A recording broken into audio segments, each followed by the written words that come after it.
사무엘하 11장 1절부터 27절 마지막 절까지.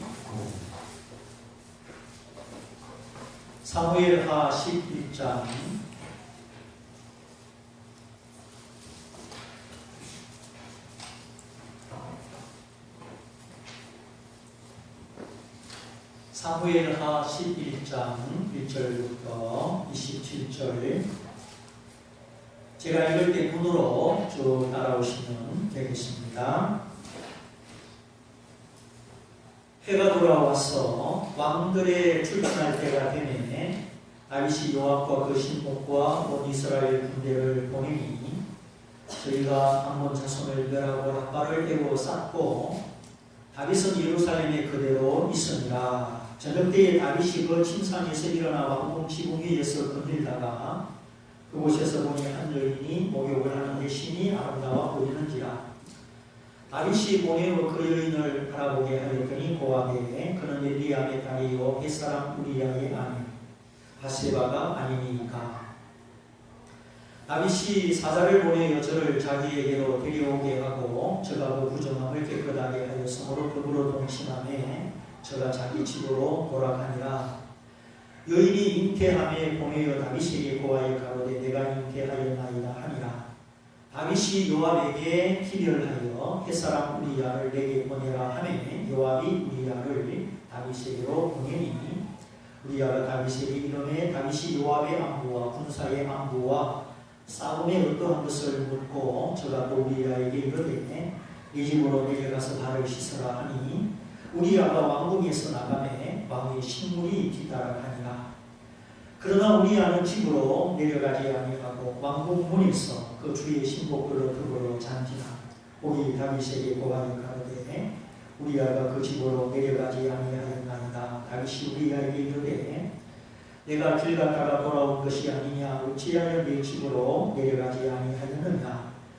우리야가 다윗에게 고하되 언약궤와 이스라엘과 유다가 영체 가운데 유하고 내 주 요압과 내 왕의 신복들이 바깥 들에 유진하였거늘 내가 어찌 내 집으로 가서 먹고 마시며 내 처와 같이 자리니까. 내가 이 일을 행치 아니하기로 왕의 사심과 왕의 혼의 사심을 가리켜 맹세하나이다. 다윗이 우리야에게 이르되 오늘도 여기 있으라. 내일은 내가 너를 보내리라. 우리야가 그날에 예루살렘에 유하니라. 이튿날 다윗이 저를 불러서 저로 그 앞에서 먹고 마시고 취하게 하니 저녁 때에 저가 나가서 그 주의 신복으로 더불어 침상에 눕고 그 집으로 내려가지 아니하니라. 아침이 되매 다윗이 편지를 써서 우리야의 손에 붙여 요압에게 보내니 그 편지에 써서 이르기를 너희가 우리야를 맹렬한 싸움에 앞세워 두고 너희는 뒤로 물러가서 저로 맞아 죽게 하라 하였더라. 요압이 그 성을 살펴 용사들이 있는 줄을 아는 그곳에 우리야를 두니 성 사람들이 나와서 요압으로 더불어 싸울 때에 다윗의 신복 중 몇 사람이 엎드러지려 햇사람 우리야도 죽으니라. 요압이 보내어 전쟁의 모든 일을 다윗에게 고할세 그 사자에게 명하여 가로되 전쟁의 모든 일을 너가 왕께 고한 일을 마친 후에 혹시 왕이 노하여 내게 말씀하기를 너희가 어찌하여 성의 끝처럼 가까이 가서 싸우느냐. 저희가 성 위에서 쏠 줄을 알지 못하였느냐. 여룻베셋의 아들 아비멜렉을 쳐 죽인 자가 누구냐. 여인 하나가 성에서 맷돌 윗짝을 그 위에 던지네 저가 드레스에서 죽지 아니하였느냐.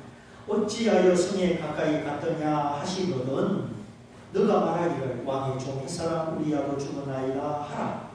사자가 가서 다윗에게 이르러 요압의 모든 본인 일을 고하여 가로되 그 사람들이 우리보다 성하고 우리를 향하여 들러 나오므로 우리가 저희를 쳐서 성문 여기까지 미쳤더니 활 쏘는 자들이 성 위에서 왕의 신복들을 향하여 쏘매 왕의 신복 중 몇 사람이 죽고 왕의 종 햇사람 우리야도 죽었나이다. 다윗이 사자에게 이르되 너는 요압에게 이같이 말하기를 이 일로 걱정하지 말라. 다른 이 사람이나 저 사람이나 죽이느니라. 그 성을 향하여 더 힘써 싸워 함락시키라 하여 너는 저를 감격케 하라 하니라. 우리아의 처가 그 남편 우리아의 죽었음을 듣고 호곡하니라. 그 장사를 마침내 다윗이 보내어 저를 궁으로 데려오니 저가 그 처가 되어 아들을 낳으니라. 다윗의 소리가 여호와 보시기에 악하였더라. 아멘.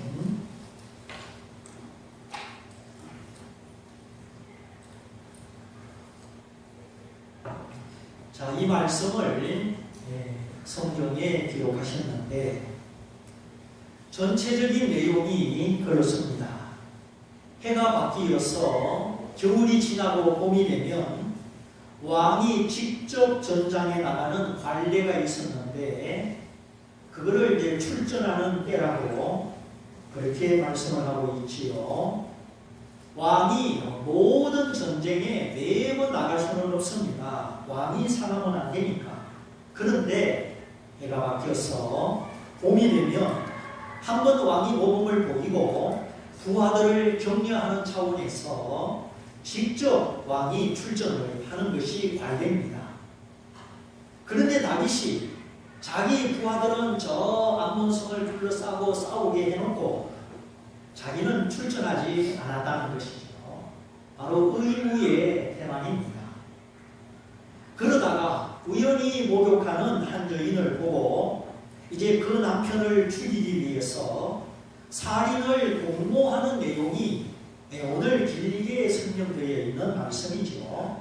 아주 드라마의 극본 같아요. 너무나 생생합니다. 아, 다윗도 이렇게 죄인이구나, 실수하는구나, 그런 느낌을 갖게 되죠. 의무의 태만. 사람이 해야 될 일을 안 하면 퇴보하게 된다. 굉장히 중요한 삶의 원리 중에 하나입니다. 그래서 사람은 자기가 꾸준히 하는 일이 있어야 되고, 가정에서도 직장에서도 하나님의 교회 안에서도 하는 일이 있어야지, 그게 없으면 우리는 퇴보하게 된다. 그래서 그 일을 통하여, 그 일의 발전을 통하여 사람이 안정감을 가지게 되는 것입니다. 요즘 새벽에 전도서 말씀을 보고 있는데 하나님이 인생에게 나눠주신 복이 뭐냐? 자기가 하는 일을 즐겁게 하는 그것이 하나님의 인생에게 나눠주신 복이라 하였습니다. 근데 사람이 이거를 하다가 저거를 하다가 또 조금 하다가 그만두고 그렇게 되면 안정감이 없어져요. 이 직장 조금 다니고 저 직장 조금 다니고 어떻게 됩니까? 안정감이 없는 거죠. 네. 내 삶의 질서, 내 삶의 안정감을 세우는 거 굉장히 중요합니다.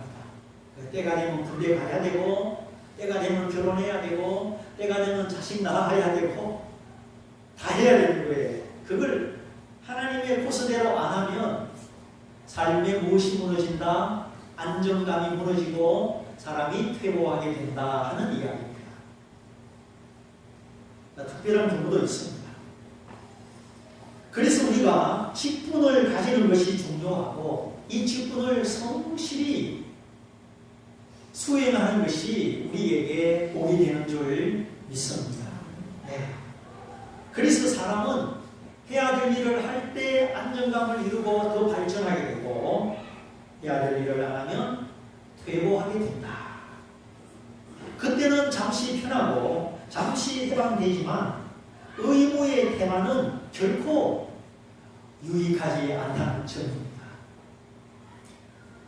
그래서 사람이 억지로라도 의무적으로라도 해야 되는 일이 있는데 그걸 안 하고 하고 싶은 일만 하면 인생의 마이너스가 되는 것이죠. 지난날의 어떤 상처나 부정적인 경험 그런 것도 잘 뛰어넘으셔서 우리가 다시 하나님 앞에 자기의 자리, 하는 일을 가지는 것이 참 중요합니다. 그래서 자기의 처소, 자기의 자리, 자기가 할 일이 있어야 된다. 때로는 그것이 무겁게 느껴지고 십자가 같기도 하지만 그 십자가를 지고 갈 때 성령의 위로와 인도하심이 함께하고 우리 안에 우리 인간의 한계를 극복하게 하시는 부활의 능력이 그 십자가를 지고 갈 때마다 역사하는 것입니다. 십자가를 벗어버리면 이 성령의 역사와 부활의 능력이 나타나지 않는 것이죠. 물론 우리가 너무 피곤하면 간간히 쉬어야 되지만, 그러나 기본 의무를 저버리는 것은 내 인생의 마이너스다. 그런데 오늘 다윗이 이러한 기본 의무, 왕이 출전해야 되는 그 의무를 태만히 하다가 저녁 때 해질 무렵에 근대사 침상에서 일어났습니다. 낮과 밤이 완전히 거꾸로 됐죠. 이 낮과 밤이 바뀐 사람은 건강하게 살지 못하는 것 같아요. 그래서 늦게 일어나가지고 왕궁의 지붕을 거닐다가 저 지붕 밑에 어떤 집에 우연히 목욕하는 모습을 보는데, 우연히 봤으면 눈을 씻고 그 본 것으로 끝나야 되는데 그가 누구인지 알아보게 합니다. 사람을 보내서 왕으로서 저 여인이 누군지 알아보라 뒷조사를 시키는 거죠. 이건 바로 권력의 남용입니다. 영적 태만에서 빚어지는 권력의 남용. 왕이 알아보라고 하니까 그 명을 거역할 신하가 어디 있겠습니까? 그때는 뭐 절대 군주 시대인데 왕이 한마디에 죽고 살고, 그 왕이 알아보라니 가서 알아봤지요. 알아본 사람이 보고를 합니다.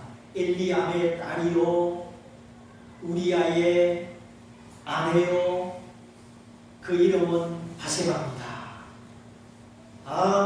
부친의 이름, 그 남편의 이름, 그 본인의 이름을 셋을 말하죠. 이 의미는 무엇일까요? 이렇게 신분이 확실한 사람이니 손대면은 안 됩니다. 그 신하의 마음속에 그런 뜻도 담겨 있었는지 모르겠어요. 이름을 확실하게, 계통과 족보를 확실하게 말하잖아요. 부친의 이름, 남편의 이름, 본인의 이름을 말하는 거예요.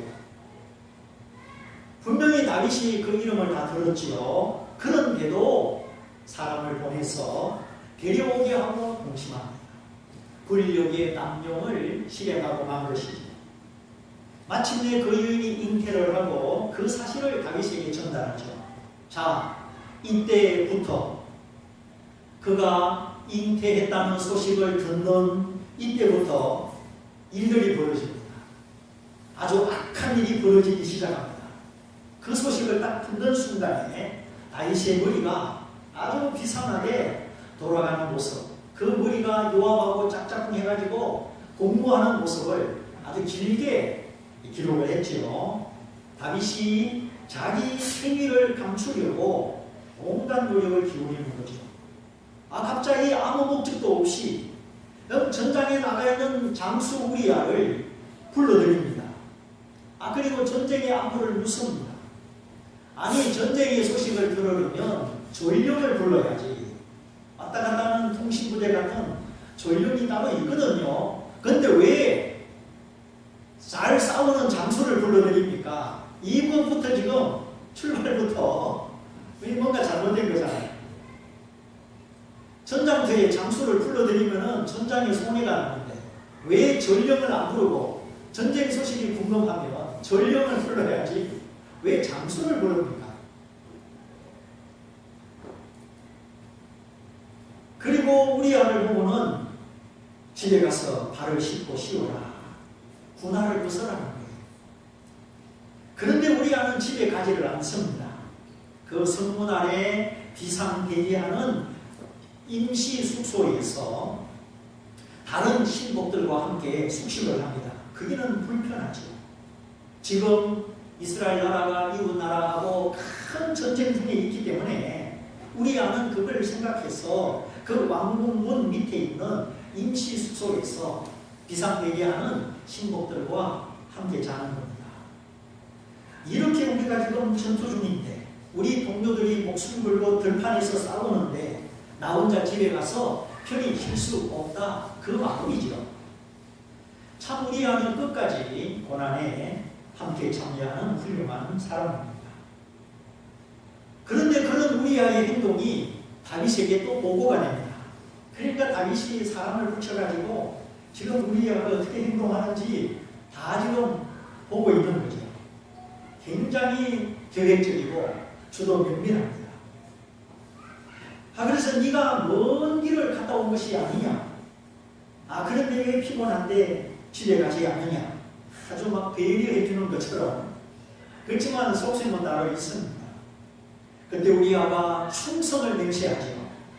지금 군사들이 고국을 떠나서 용체에서 임시 막사를 용체라고 하죠. 임시 지도 막사. 그 용체에 거하고 나만 어찌 편히 먹고 마시며 아내와 자겠습니까? 왕이여 맹세합니다. 그럴 수 없습니다. 그 다윗이 대답을 하죠. 하도 우리아가 우기니까 그래 그럼 오늘은 네 말대로 여기서 살아. 내일은 내가 너를 너희 집에 보내겠다. 이제 그 다음날 이번에는 다윗이 묘한 술수를 씁니다. 다윗이 아마 잠도 못 자고 머리를 썼을 거예요. 그래 이렇게 하면 되겠다. 우리아를 불러가지고 먹고 마시고 술에 취하게 하는 거예요. 왕이 먹으라 마시라 하니까 안 마실 수 있습니까? 그래 그걸 다 받아먹으니 우리아가 술에 취했습니다. 다윗이 생각하기에 그래 아무리 네가 그렇게 충성을 맹세해도 네가 술에 취하면 집에 가서 자겠지. 다윗이 그렇게 생각을 한 겁니다. 근데 이게 웬일입니까?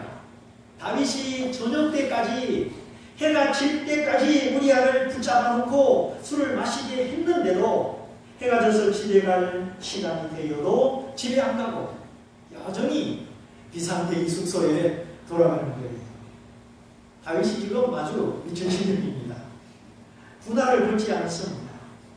보통 사람은 술에 취하면 약속이고 뭐고 다 잊어버리고 근데 우리아는 그게 아니에요. 중심이 너무나 반듯한 겁니다.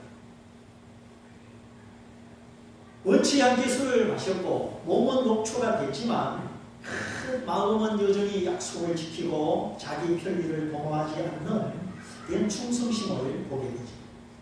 그러니까 다윗이 이런 우리아의 모습을 보고 이제는 작전을 바꿉니다. 어떻게 작전을 바꿨지요? 안 되겠다. 저 마음을 포기시킬 수 없으니 다른 방법을 쓰자. 그래서 우리아를 다시 전쟁터로 돌려보내기로 생각하고 편지를 써서 우리아의 손에 맡겨서 요압 장군에게 전달을 하죠. 그 편지 속에 어떤 내용들이 들어있었습니까? 너희는 우리아를 맹렬한 싸움에 맨 앞자리에 세워두고 갑자기 뒤로 슬쩍 퇴각하고 적진 앞에 혼자 남은 우리아를 적군의 손에 죽게 하라. 참 이 다윗의 편지가 평생에 한 번 썼던 편지일 거예요. 기막힌 편지입니다. 요압이 그 다윗의 편지를 읽고 전세를 쫙 살펴가지고 가장 맹렬하고 접전이 일어나는 그 자리, 그것도 맨 앞에 성공장에 우리아를 세운 다음에 뒤로 물러가는 바람에 우리아와 함께 몇 사람이 죽게 되는 것입니다. 자, 자기는 남의 아내를 임신시켜 놓고 그 사실을 무마시키려고 전쟁터에서 전쟁하는 멀쩡한 장수를 불러다가 전쟁터의 소식을 듣는 척 위로하는 척 하면서 장깨를 부렸죠. 그럼에도 불구하고 우리아의 충성심에 막혀서 다윗의 계략이 수포로 돌아갑니다. 그래서 이번에는 더 악한 꾀를 이뤄가지고 요압에게 명령을 내리고 의도적으로 우리아를 죽게 만들었지요. 우리아만 죽은 게 아니지요. 그렇게 완벽하게 꾸미려고 하다 보니까 다윗의 신복 중에 죽으라면 죽기까지 따르는 그 충성된 신복들도 우리아와 함께 몇 사람이 같이 죽었다는 거예요.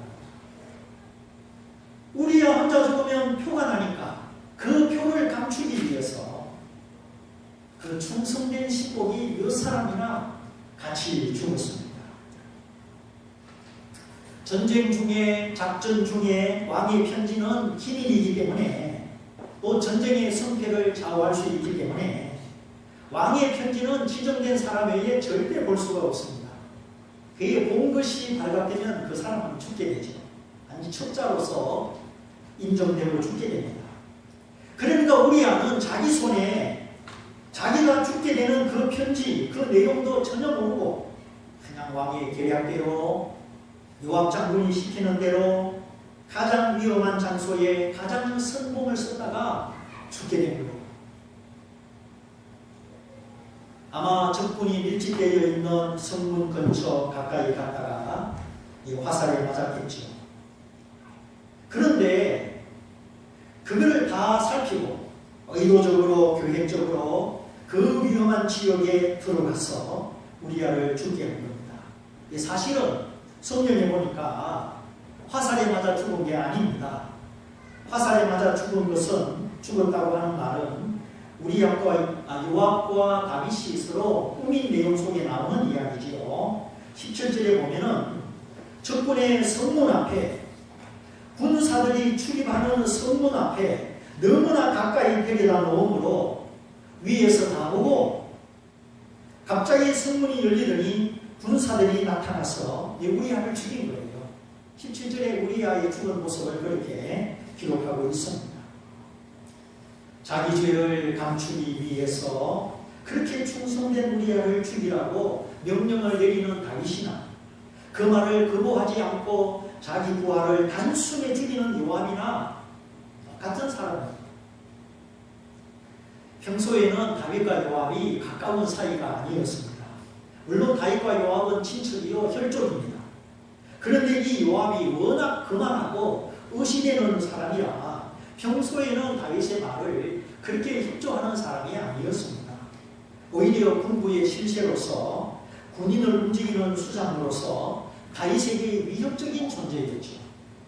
그런데 이날만은, 이 악한 일을 도모하는 이 날만은 어찌 그리 두 사람 마음이 아주 찰떡 같은지 다윗은 자기 죄를 감추기 위해서 더 큰 죄를, 살인죄를 저질렀습니다.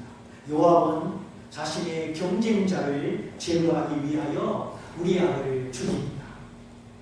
보시다시피 용맹하고 지조를 지키고 의리를 지키는 사람이 우리아인데 그가 헷 사람이라는 거 말고 이스라엘 사람이라는 거 그거 하나 빼고는 흠잡을 데가 없는 사람입니다. 그런데도 우리아가 워낙 인정을 받았기 때문에 이스라엘 사람 엘리암의 딸 바세바와 결혼까지 하게 된 겁니다. 그리고 왕이 사는 왕궁 옆에 그 가까운 곳에 왕의 측근으로 그렇게 우리아가 살고 있었던 것이죠. 그러므로 요압은 우리아를 평소에 경쟁자로 생각하고 언제 저 우리아가 총방받는 우리아가 나를 대신 나의 자리를 꿰찰지 모른다. 아마 요압은 이런 의도가 있었는지 다윗의 편지를 받자마자 아무런 저항 없이 왕이요 그럴 수 없습니다. 그 한마디 없이 적시로 실행에 옮기는 모습을 보게 됩니다. 그래서 이렇게 죽였던 저렇게 죽였던 다윗과 요압은 그날의 공모자가 되고 살인자가 됐죠. 무엇 때문에 사랑하는 부하를 그렇게 죽였습니까? 사사로운 생각 때문이죠. 이기적으로 자기 욕망을 채우려고 하는 불안한 심정 때문이죠. 하나님을 사랑하고 하나님을 의지하면 불안한 것이 없는데 요압은 하나님을 신뢰하고 하나님으로 평화를 누리기보다 경쟁자를 제거하고 사랑하는 부하를 죽임으로써 불안한 심리를 달랠 것입니다. 이게 요압 장군의 신뢰하기 어려운 인격의 모습입니다. 그렇게 지위가 높고 수하의 수천만의 수만의 장수들이 부하들이 서면서도 하나님을 신뢰하지 못하는 이 요압의 모습이죠. 그래서 불의의 요구 앞에 전혀 항거하지 않는 요압, 그가 나중에 어떻게 죽게 되었는지 다 아시죠. 이렇게 해서 정말 가까운 사람 공모하여 남몰래 죽이고 나서 그 다음에 벌어지는 일들이 더 가만입니다. 보십시오. 이제는 거꾸로 요압이 다윗에게 전쟁의 형편을 보고하는 형식으로 편지를 보내죠. 공적 통로를 이용해서 공적 제도, 공적 신분을 이용하여 사사로운 의도와 사사로운 목적을 교환하고 두 사람의 뜻을 서로 성취시키는 거예요. 그걸 누가 알겠습니까? 왕과 그 수석 장군 사이에 전쟁 보고 편지를 주고받는 가운데 두 사람만 서로 암호를 짜고 남이 알아듣지 못하게 모의를 하는 거, 이거를 일반 사람들이 어떻게 알겠어요? 그러나 요압 장군과 다윗의 양심은 알고 있었겠죠. 물론 하늘의 하나님도 알고 계셨죠. 그런데 요압과 다윗이 양심을 거스려 한동안 아무도 알지 못했습니다. 두 사람의 비밀 계통, 비밀 편지를 보십시오. 이번에는 요압이 직접 사람을 보냅니다. 편지가 아니라 전령을 보내죠. 그러면서 요압이 전령에게 하는 말, 네가 왕에게 가서 전쟁의 모든 일을 보아라. 그런데 네가 하는 말을 듣고 왕이 어찌하여 그렇게 성문 가까이 보냈느냐? 적군이 화살을 쏠 줄을 알지 못했느냐? 다윗이 그렇게 말하거든 네가 그때 말하기를 왕의 종 해사람 우리야도 죽었나이다 그렇게 말하라. 이렇게 지금 요압이 전령에게 아주 말을 넣어주죠. 그 내용이 뭡니까? 이미 일전의 편지에 요압과 다윗이 공모할 수 있는 그 내용을 지금 이렇게 또다시 지금 보내는 거예요. 전령을 통해서. 성문에서 화살 맞아 죽은 게 아니었잖아요. 17절에. 그런데 이미 두 사람은 요압과 다윗은 화살에 맞아 죽은 것으로 그렇게 지금 말을 짜 맞추고 있는 것을 볼 수 있습니다. 이 내용을, 보고 내용을 가만히 보면 우리아가 죽었다. 그 말을 전하기 위해서 다윗이 의도한 목적이 이루어졌다는 사실을 요압이 다윗에게 알리기 위해서 미리 요압과 다윗이 암호를 짰다는 사실을 알 수가 있습니다. 보세요. 다윗의 질책처럼 보이죠. 어찌 그리 성문에 가까이 갔느냐? 그러면 적군이 화살을 쏠 줄을 알지 못했느냐? 그냥 왕으로서 장수가 전략을 잘못 세웠다고 책망하는 것이죠. 그런데 그 말에, 그 질책 끝에 우리야도 죽었나이다. 이게 전혀 상관이 없는 말이에요. 이해가 되시죠? 무슨 말인지. 전혀 전략을 잘못 짰다는 그 말과 우리가 죽었다는 그 말은 전혀 논리상 연관성이 없는 말입니다. 네, 둘이 그렇게 교묘하게 짜고 왕이여 왕의 명령대로 우리아가 죽었다. 그 소식을 지금 몰래 지금 요압이 다윗에게 전하고 있는 겁니다. 왜 다윗과 요압이 그렇게 뜻을 전하기로 1차 모의를 했기 때문이죠. 사실은 성문 너무 가까이 갔다가 성문이 갑자기 열리면서 뛰쳐나온 적군의 손에 죽었지 화살 맞아 죽은 게 아니었습니다. 그러면은 왜 다윗과 요압은 화살에 맞아 죽었다고 그렇게 입을 맞추었을까? 여기도 함정이 있습니다. 그 이유는 요압이 다윗이 말대로 해줌으로 나중에 요압이 문책을 당하지 않도록 다윗도 요압에게 면죄부를 주는 거예요. 참 불의의 협조가 기가 막히죠.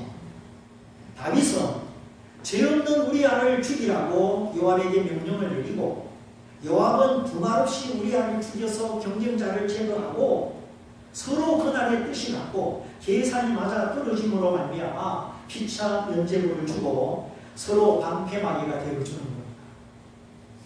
자, 생각해 보세요. 나중에 전쟁이 끝나고 이제 신하들이 다 모여서 그 전쟁 상황을 평가하고 보고할 때 성문 앞에 나갔다가 죽었다 그러면은 그거는 너무 뻔한 실수잖아요.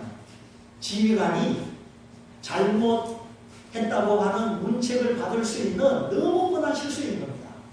성문 앞에 적군 장수들이 다 모여 있고 성문은 적군들이 출입하는 곳이고 언제든지 들어갔다 나왔다 할 수 있는 가장 위험한 곳인데 거기서 적군의 손에 죽었다 그러면은 이건 지휘관이 문책 대상이 될 수가 있는 겁니다. 너무 뻔한 실수니까. 그래서 그렇게 말하지 않고 어찌하여 화살을 손질을 하지 못했느냐, 우리 아가 죽었습니다. 이렇게 두 사람이 서로 암호를 짠 걸 보세요.